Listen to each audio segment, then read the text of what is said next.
Philadelphia News, team of my heart. They promised you a bold new era. Remember that? Young legs, fresh energy, a modern system ready to compete with the elite. That was the promise. And just when you were finally starting to believe in a new direction, they pulled this. A move so baffling, so off-script, so disconnected from everything they claimed to stand for that now you're left wondering what on earth is happening in the Sixers front office. If you love Sixers news, you're going to want to stay with me through this one. Because what just happened isn't only confusing, it might be the very thing that sabotages the entire season before it even starts. And by the end of this video, I want you to tell me exactly when you realized who the main character of this shocking story really was. I dare you. Drop the moment in the comments. You've been loyal, patient. You sat through every injury setback, every trust the process phase. You waited through years of promises and pivots, always holding on to the hope that the next move would finally be the right one. But what the Sixers front office just decided to do, or rather, what they decided not to do, hits harder than a bad loss on a Saturday night. And it's not because of one trade, or one injury, or even one draft pick. No, it's something deeper. It's a pattern, a refusal to finish what they start. And in this case, that refusal could cost you everything. Look, you've seen questionable moves before. It's part of being a Sixers fan. But this one stings differently. After all the buzz, all the momentum, all the strategic positioning, they're pulling the plug early. And not because they landed a star, not because the roster is finally complete. No, they're walking away from the table while there are still cards left to play. And the worst part? They seem totally fine with it.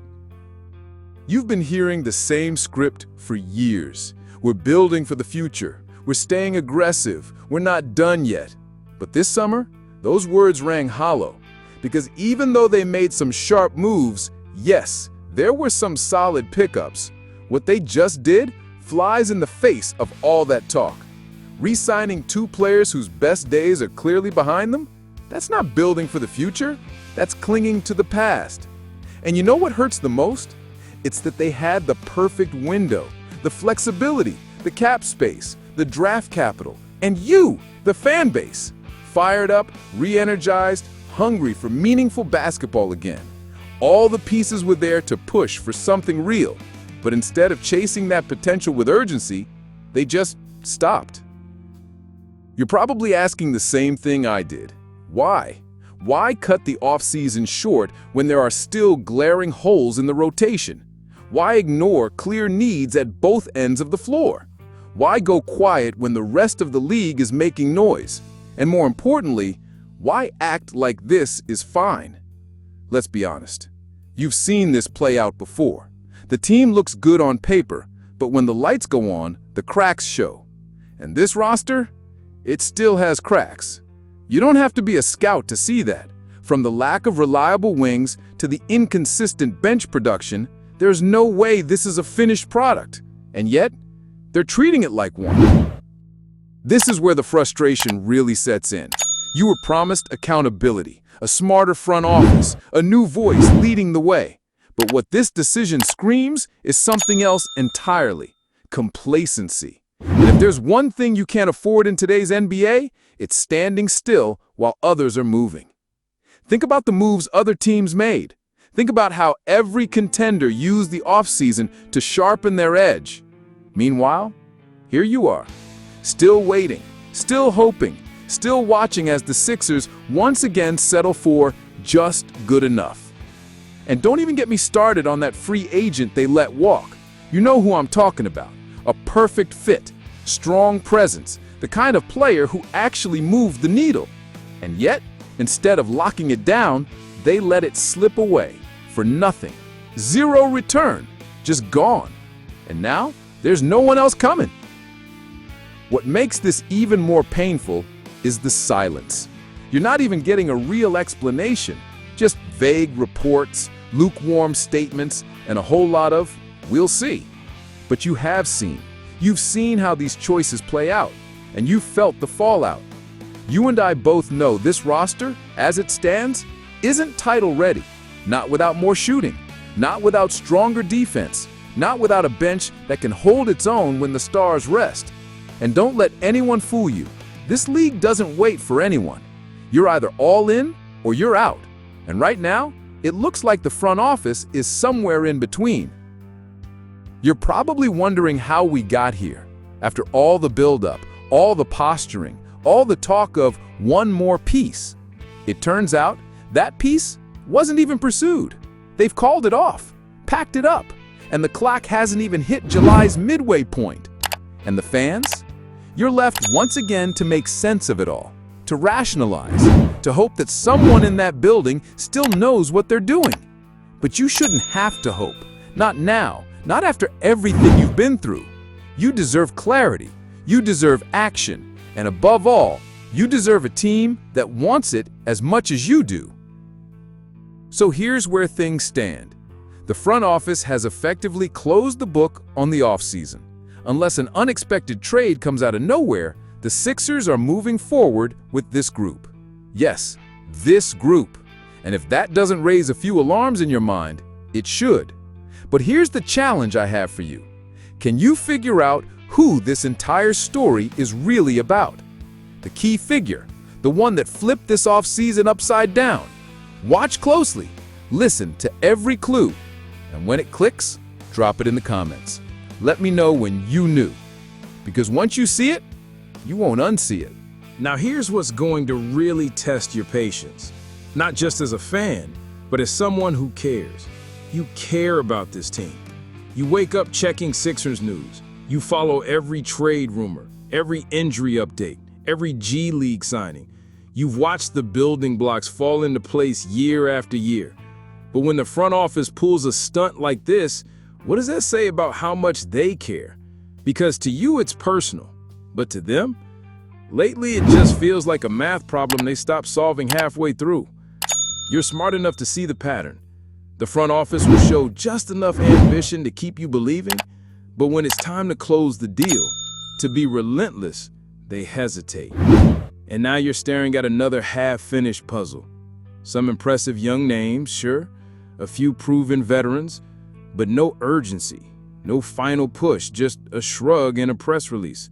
We're done for now. That's it. And what does done really mean here? Done adding perimeter defense? Done searching for a proper scoring threat off the bench? Done looking for someone who can actually share the load with Maxey when the pressure's on? You know the answer already. You feel it in your gut. It means we settled. Again. And let's not pretend that time is on your side. Joel Embiid turns 31. You've seen what he's put his body through. The league isn't waiting around for him to stay healthy forever. This is the window. And instead of going all in while he's still dominant, they're walking away from the poker table. Like they've got time to burn. But you don't have that luxury. You've waited too long. You've stood by this team through years of questionable rotations, wasted draft picks, and playoff collapses. You don't want potential anymore. You want results. And you want a front office that sees what you see. That the opportunity is now, not 5 years from now. You ever look at other contenders and ask yourself how they managed to stay one step ahead? It's not just talent, it's movement, it's decisiveness. You're watching franchises stay aggressive, make mid-level guys valuable, develop young role players who actually play. Meanwhile, your team is re-signing aging veterans who don't address your real needs. That's not strategy, that's nostalgia. And then there's the missed opportunity that just might break you. A player that fit perfectly. Physically, mentally, culturally, a piece that filled a void and could have been a two-way factor when it mattered most. But instead of building with him, they let him walk away for nothing. Not a trade, not a sign-and trade, not even a serious effort to retain him. They just let it happen. Silence. Gone.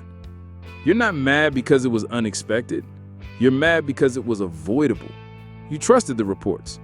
The front office projected confidence that it would get done. They sent out the signals. But behind the scenes, they weren't as sure as they wanted you to believe. And when the moment came to prove it, to deliver, they hesitated. Again. And now you're staring at a team that, frankly, looks unfinished. Jared McCain? A spark for the future, sure, but not the kind of player that moves the needle today. And when the best additions are retreads of past their prime guards, it's hard not to feel like someone in that front office is playing it way too safe. Of course, you still have the top-end talent. You still got your franchise center. You still got Tyrese Maxey, fresh off a breakout. But is that enough? Is this group, the one you're looking at right now, really ready to take down the Celtics? Or the Bucks? Or the Nuggets? Come on, you already know the answer. And now the free agency market is dry. The phone lines are quiet. Reports say the Sixers are done, unless an unexpected trade shakes things loose. But when was the last time the Sixers pulled off something unexpected in a good way? It's like they're just waiting for the season to start, hoping the chemistry somehow fixes itself. That's not a plan, that's denial. What's hard is that you've seen flashes of the right mindset. You've seen Daryl Morey make bold moves before. You know he has the ability to be aggressive when it matters. But this version of the front office feels hesitant, safe, comfortable with mediocrity. And that's what scares you most, because it makes you ask yourself a terrifying question. What if this is the best they're willing to do? What if they think this roster is good enough? Are they really watching the same team you are? The one that limped through another short playoff run? The one that still hasn't surrounded Embiid with a team built to win when it counts? Here's where I bring you back to that mystery, the character behind all of this, the person whose presence changes the entire tone of the offseason, the one that made this "we're done" message hit so much harder than it should have. You waited long enough, and now you know. That character is Kyle Lowry. Now I want to know what you think. Should the Sixers have kept pushing? Should the front office be held accountable for cutting the summer short? Drop your thoughts in the comments, and if you made it this far, comment the word "unfinished," so I know you're one of the real ones who stayed with me until the truth hit. And listen, if you're tired of hearing half the story from national outlets who don't follow this team the way you do, then you need to subscribe. I'll always bring you Sixers news that's real, that's bold, and that puts you, the fan, first. Hit that bell, because we're not finished here. Not even close.